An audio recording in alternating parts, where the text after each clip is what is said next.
तालिब इल्म हूँ। मेरा नाम अफीफ़ा जबीन है। मैं 10वीं जमात की तालिब इल्म हूँ।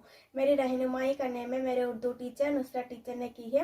मोहतरम सदर मुदर्रिस साहिबा, अजीज़ अस्ताज़ीज़ा और मेरे प्यारे दोस्तों, मुझे ये बताते हुए बेहद खुशी हो रही है कि आज हम सब यहाँ अपने मुल्क की 73वां यौम जमहूरिया मनाने के लिए जमा हुए हैं।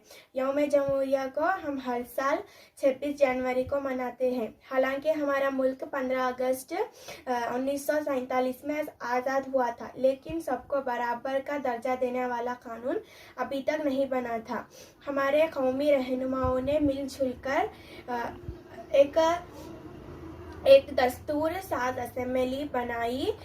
बरसों की कोशिश के बाद डॉक्टर भीमराव अंबेडकर की सदारत में जमहूरियत, इंसाफ और मुल्क के सभी लोगों के लिए हिंदुस्तान का आइन तैयार किया गया।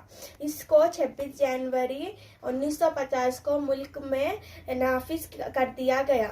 इसी वजह से 26 जनवरी को यौम जमहूरिया के नाम से याद किया जाता है और इस दिन के हवाले से मुल्क भर में मुख्तलिफ प्रोग्राम मुनक्किद किए जाते हैं और इसे ख़ास तौर पर स्कूलों और दफ्तरों में मनाया जाता है।